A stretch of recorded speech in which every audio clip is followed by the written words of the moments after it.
the second instalment of this. This is Act 2 quotation. This is far shorter than Act 1 because there's far less quotations to discuss that I've picked out.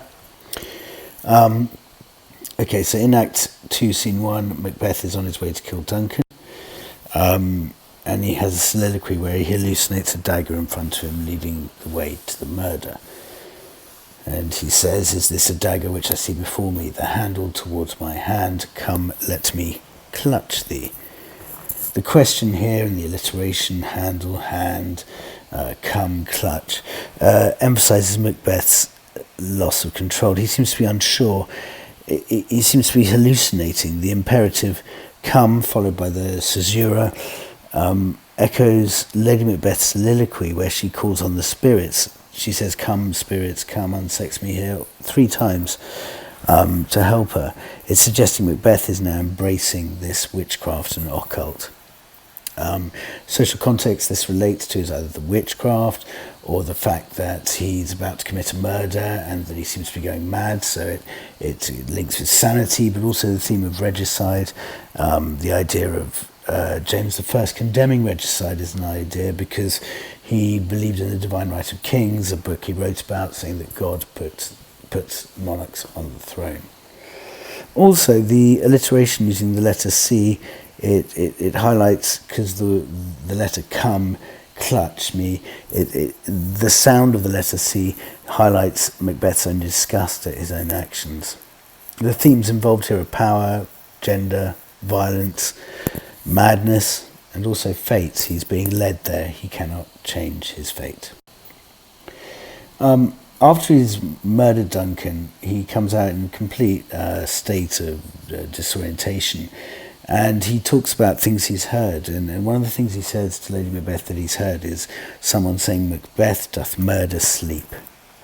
And the personification of sleep emphasizes how Macbeth realizes his murdering of Duncan has transgressed the natural order, and he's never going to escape the consequences of these actions. It's against nature, and for that reason he will no longer ever sleep. Again, for social context, you can connect this with James I, with being against killing of kings and how that transgresses nature. You can go with the idea of witchcraft and how his embracing of the witch's prophecies has now meant that he's going against nature. But the themes this can be used in are the occult, Gothic. It's a Gothic transgression against nature. It shows how his greed for power, so power is another theme, has caused consequences. The idea of violence, because he's murdered sleep, and madness, because he's sounding quite mad here, and also fate. He is now destined to suffer. Okay, this is a different quotation I've chosen here that's not usual because it's a stage direction. And when Duncan's body is discovered, and everyone's panicking about it and being shocked, surprised, Lady Macbeth suddenly, they say, look to the lady and attend to the lady. And then we see in the stage directions that Lady Macbeth is carried out, which suggests she has fainted. The stage directions reveal that Lady Macbeth's fainting has fainted on stage, and it suggests that she's almost using her gender now to pretend to collapse. Being a woman, she can be excused to be shocked by the violence and gore, even though it's ironic that she's actually caused it. So it's dramatic irony, because we know she can't be fainting for real.